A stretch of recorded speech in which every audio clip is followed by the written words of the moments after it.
Okay, so I would like to thank everyone for being here today to this important press conference, where I'd like to introduce the Macarine family, whose mother passed away on between February the 26th and 27th at the Lakeshore Hospital in Pointe-Claire in the West Island of Montreal. I have here Mr. Placido Macarine, who will be the first to speak. He's one of the sons. And then I have Gilda Macarine, one of the daughters, who is a nurse. And I also have another member of the family, Emmanuel Macarine, who is also in Alberta, like his brother Placido. Emmanuel will mostly attend as an observer, and he may answer some questions if necessary. I'm actually here in Montreal too. Oh, you're in Montreal. Okay. Yes, sir. Okay, great. That's good. So I would like to invite right away Mr. Placido Macarine to speak about how your mother went to the hospital on the 26th. By the 27th, she died. And to this day, after the burial, you haven't heard, shall we say, the full and straight story from the family. Go ahead, Placido. Okay. Hi, my name is Placido Macarine, one of the children of Candida Macarine, who is the center of the issue this morning. I would like to start by describing to you how close we are together and love our mother as a family. We are 11 children in the family from the Philippines. Together with our dad, our mother raised us and sent us to school to give us good educations, in spite of our poverty. With the success of our eldest sibling, Rosalinda, who came to Canada as nanny, we, the whole family, came to Canada full of gratitude to the government for this great opportunity. We work here honestly, diligently, and religiously, as we are also religious people of Catholic religion. I myself, I came as an ordained Catholic priest from the Philippines. With the invitation of the pastor at St. Kevin's Church, I served with him as an associate pastor. After 4 years at St. Kevin, the bishop moved me to help an elderly pastor at St. Malachy's Parish in Montreal-area as an associate. After 2 years, I was appointed parish administrator at St. Richard's Parish in Côte Saint Luc area. Then after another 2 years, I was moved as an associate pastor at St. Thomas a Becket Parish in the West Island. While at St. Thomas a Becket, I had the opportunity to minister the sick at the Lakeshore General Hospital to replace the then chaplain of the hospital, now Reverend Bishop Thomas Dowd, when he was away for holidays. So these are my work as a priest in Montreal before moving to Alberta for good. Our family grew with the coming of now 17 grandchildren of Candida, all in Montreal. One of the grandchildren of Candida is now a registered nurse working for the Jewish General Hospital. When my mother was an active member of one of the Filipino organizations in Montreal, organizing religious activities for St. Kevin's Parish, my mother was awarded Mother of the Year for 2 consecutive years. Her involvement and activity in the community was halted by the occurrence of the current COVID-19 pandemic. Her health also was not getting better with the age, and also with the death of our dad 2 years ago, and most recently last year, the death of my younger brother who passed away with cancer. So last year, around August of 2020, right after the funeral of my younger brother, we, the 8 siblings alive, got together to discuss the situation of our mother, who was already 86 years old and alone in her condominium. During this meeting, we decided to ask the second eldest sister, Griselda, who is 62 years old, to take an early retirement in order to stay with our mother and look after her. So our sister Griselda agreed to our opinion with our little financial support for her. We decided that we, 7 brothers and sisters, will contribute $100 per month to pay for her job of taking care of our mother. Although Griselda agreed, this was not easy for her as a single mother. She has to sacrifice her normal income and her time with her only son, who many times spent the night by himself in their home. For my part, because I live in Alberta, I issued a post-dated check good for 1 year with extra amount for my mom's other needs. By this decision, we were granting our mom's wish to stay in her own home as much as she could, rather than in some nursing home. All of these are to show our love and our care for our elderly mother, to keep her safe and healthy at home with my sister. And for now, I will give my sister Gilda her turn to speak before I continue with my personal situation, my personal assessment on this matter. Inse? Okay. Hi, everyone. Good afternoon. My name is Gilda, the 4th child of the late Candida Macarine. I'm an LPN, licensed practical nurse, working in UTRF Cavendish, a rehab under the SHUS. My mom was brought to the Lakeshore General Hospital on the evening of February 26, around 9:30 p.m. due to difficulty breathing. Around 11 p.m., my sister Griselda, the caregiver of my mom, received a phone call from the evening staff telling her my mom has pneumonia and infection in the lungs. February 27, around 4 a.m., my sister received another call that my mom passed away from cardiac arrest. February 27, around 6 a.m., I received a phone call from my other siblings that my mom was gone. When I hear this, I accepted it without malice because I know that my mom has medical issues that may lead to cardiac arrest. My mom has asthma, angina, and aortic stenosis. On March 8, the night before my mom's funeral, one of my sister-in-law saw a CBC report. After reading the article, we concluded that that was about our mom. Details of the story contradicted the official version told to us. A woman in her 80s was found dead in the negative pressure room last month in the ER at the Lakeshore General Hospital. Since then, we tried to get more information but has not received anything. On March 10th, I sent a letter to Lynn McVeigh, CEO of the Lakeshore General Hospital. Until now, got nothing, not even a death certificate. What had happened to my mom was the result of a willful and gross neglect. Maybe because we are men of colors. My mom was old.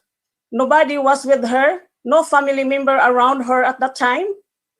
I myself felt we are abandoned. My mom was abandoned and neglected, or my mom was a victim of the triad's guideline for patients' care as per article posted in CBC News on January 15, 2021. Why hide things from us? Is there a cover-up? Was there criminal negligence? Who is responsible? We demand transparency, coroner's inquest, and accountability. That's all. Thank you very much. Placido, would you like to continue, please? Yeah. On the evening of February 26, 2021, the day after my birthday, my sister Griselda called me to inform me that mom was admitted to the hospital because she was complaining of some difficulty breathing. Of course, I was glad to hear that she was brought to the hospital, knowing that in the hospital, she was in good hands.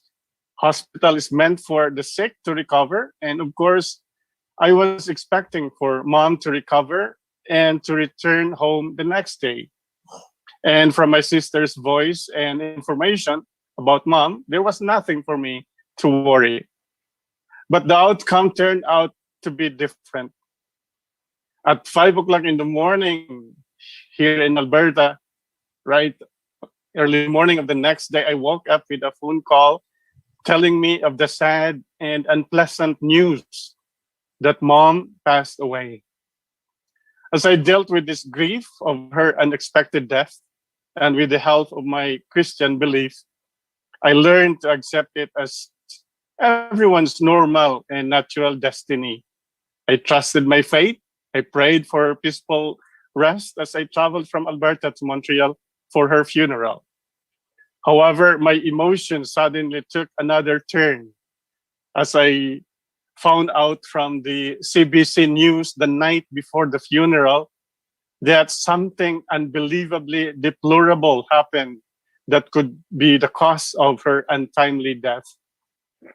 The worst and most devastating thing was that we were only guessing and analyzing from the news that this was our mother. What's going on?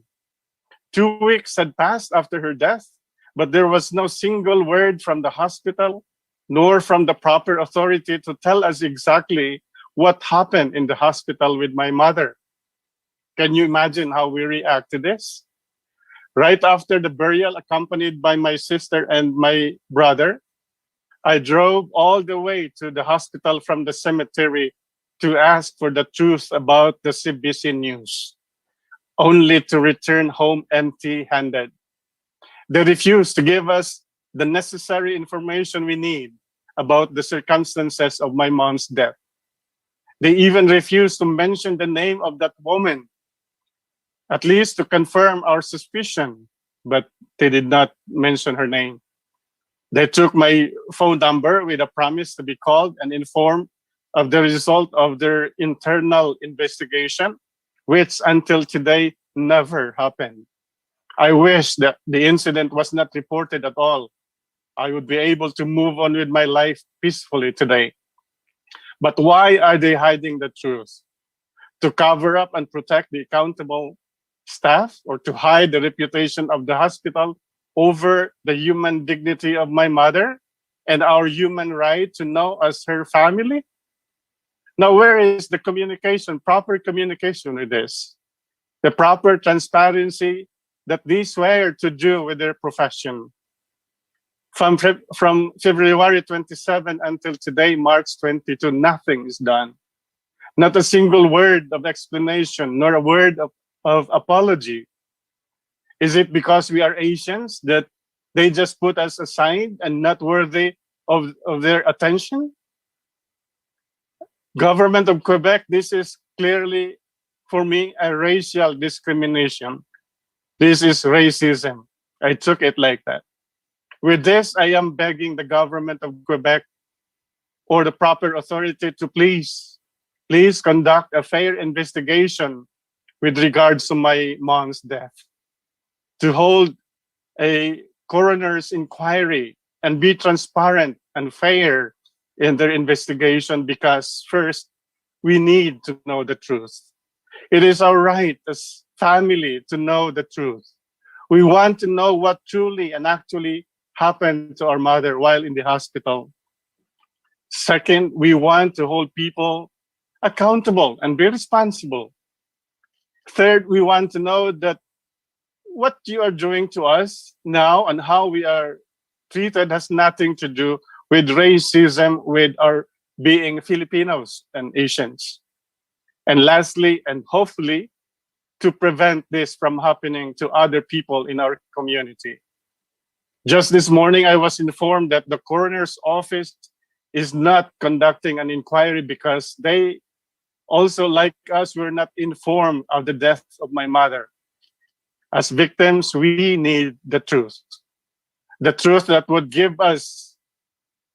give peace to our troubled hearts as family. At least we can move on with our lives without being bothered by the thoughts that our mother was neglected in the hospital, suffered, and died unjustly. I am sure our mother would never be at peace until all her children and grandchildren's life are at peace also. Without answers and revelation of truth from the coroner's investigation, I personally would never be at peace.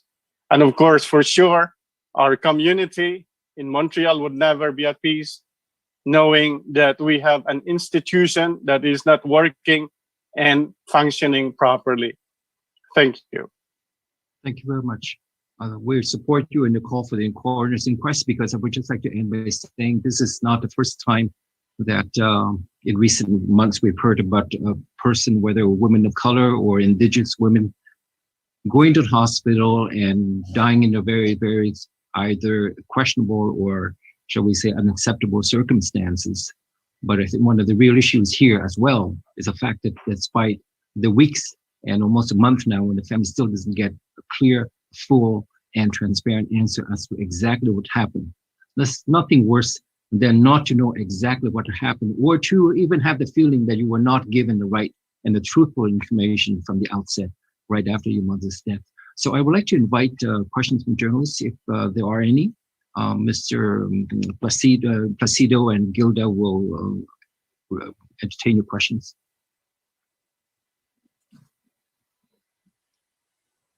I have a question, if it's okay, Fo. Yes, go ahead, please. Yes, this is for either Placido or Gilda. You had mentioned, Placido, that you had heard, or that the coroner's office was trying to get in touch with you. Do you plan to follow up with them, and what do you hope comes of that, and what do you hope comes of a coroner's inquest if it happens? Yeah, I'm planning to confirm or talk with them right after this interview, and yeah, I'm going to call their office and ask them to please go on with your investigations and tell us about the outcome. We have the right to know. We want to know the truth, because until today we are bothered by this situation that is not really 100% clear from us.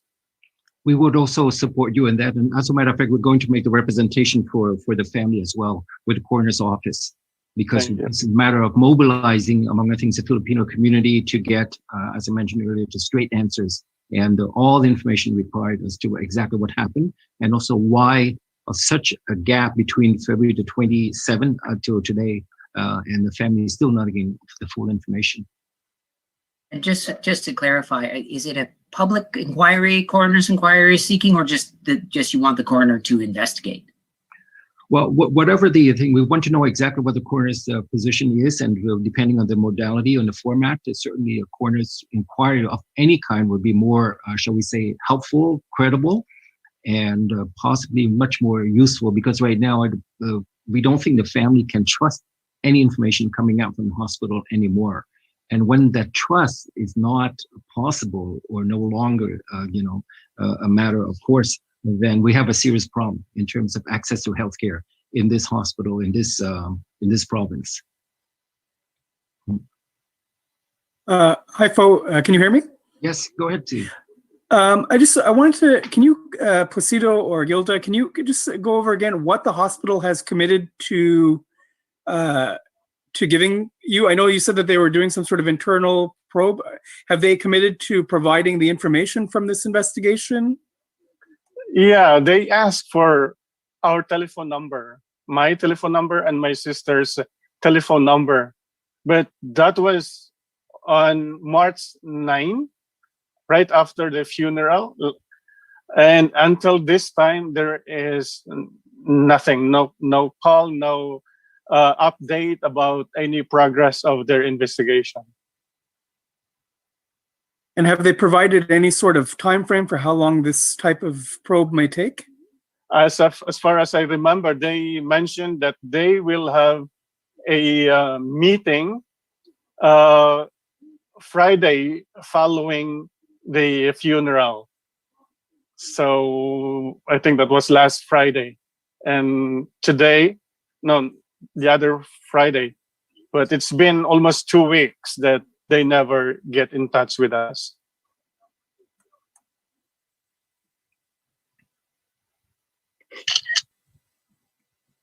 And so to be clear, the circumstances that were reported in the by my colleagues at CBC, these are not details. None of these details you've been able to confirm independently or through other sources. That's right. We were not able to confirm it. They the only confirmation we have is that our guess that this involves our mom, and they never ever mention our mom's name in front of us. Like there were 3 doctors or head staff who came to meet us, but they promised they are conducting an internal investigation, but they did not mention any name. They did not tell us that this is actually our mom. The two person are the head nurse of the ER, and one is a doctor who is responsible of the 3 hospital in West Island and their shoes.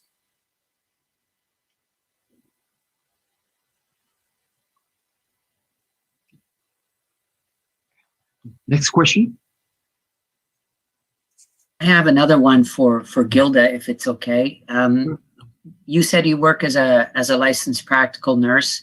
As a nurse, how do you react to this story of what happened to your mother, and how does it compare with how you might deal with your own patients?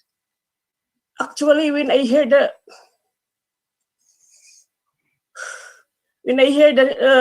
news, I was shocked because this is not acceptable. As an LPN, I work in the UTIF unit. It's a rehab for 13 years, and never on that length of service that I ignore patients' complaint, even a single scratch on the arm or a simple pain on the knee. We have to assess right away and give comfort to the patient. But with this one, I told them when we went there, I told them that we bring our mom in your care because we trust you. But what you did, I'm taking care of sick patient, but my mom was neglected and abandoned in your facility. It's not acceptable, really.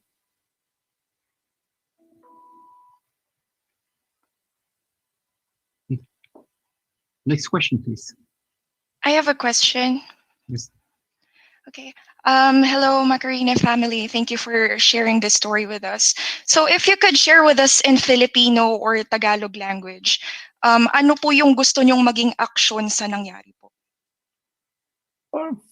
For me, personally, I just want to know the truth and a sincere public apology for these circumstances. I know everything would not be able to bring back sorry, I cannot say it in Tagalog because I'm Bisaya. I am not used to talk in Tagalog. But yeah, this would not bring our mom's life back. But at least it would give us peace. And knowing that the whole community would know this by their public apology, I think that would satisfy us and put the people responsible for this to hold them accountable. That's all. I mean, what else do I need? Can I say something? Para sa akin, I think she froze a little bit. Got ang ospital kung sino yung mga tao nandoon. I want justice for my mom's death. Hindi ako kontento sa ano lang, sa apology. Okay, thank you po for answering my question. So you said that you learned about this through news. So what do you think would be the situation if ever you haven't read this article? If you didn't read this article, so as I said before, we accepted it without malice, because what you can do with cardiac arrest. But with this situation, no, it's not acceptable. And the fact that there's no other family who stepped forward to question the article, so we concluded that's our mom. Yeah, that's why I said in the beginning, I wish this was not reported at all. Yeah. Can I add something to that? Yes, go ahead. Alam niyo po yung pakiramdam na you mourn, I mourn my mom's death twice.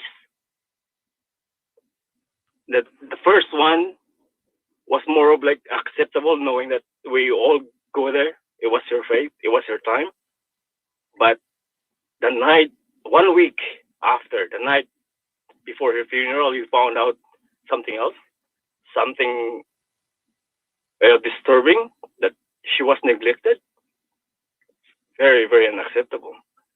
And the morning that we were there, we spent 2 hours, 7 of us, siblings. One staff came into the room and she said, we did everything we could. And I remember thanking her sincerely, and thank you for taking care of my mom. And in this, if CBC didn't air the news, we would have found out about this. It was my wife who aired the news on TV. And she sent me the link, and I couldn't even finish reading the article. It made me sick. It was our right to know what happened to our mom. And we were there for 2 hours. No one came to see us, to tell us the truth. Great. Next question, please. Can I ask? Yes, go ahead, please. I know this family, Gilda, Placido, and Emmanuel. I know them because they're part of the community of Kalihukan, Bisaya. Tanong ko lang, hanggang saan ang laban na to, Father? Well, for me, sincere public apology would be enough, but that's for me. I don't know.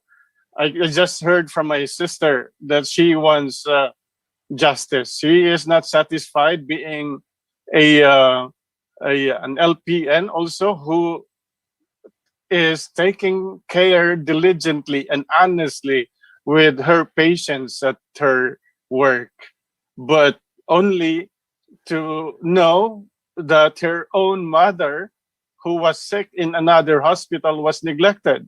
I don't think it's fair for her. And for my niece, who is also a registered nurse working for the Jewish General Hospital, she's been taking care of our mother, all my mother's medical issues. She was always there. And it's very hard for her to take this, being a nurse, having worked as a nurse for several years. And I would not, I'm different because I don't work in that field. But for them to work in that field, and their mom was never been helped according to the help that they give to their patients, I don't think it's fair. Second question, do you consider this racism on your part, Gilda? Yes. I considered it racism because my mom is old. My mom is an Asian, so they just abandoned my mom in that problematic room in the ER. As I said before, because we are men of colors, that's why they did it. Thank you. Thank you very much. Is there any other question, please, for the Macarine's family? Well, if we don't have, if there aren't any more questions, I would like to thank you for attending. Those of you who would like to receive the picture of the late Macarine and the mother, we can send it to you by email as soon as you request them.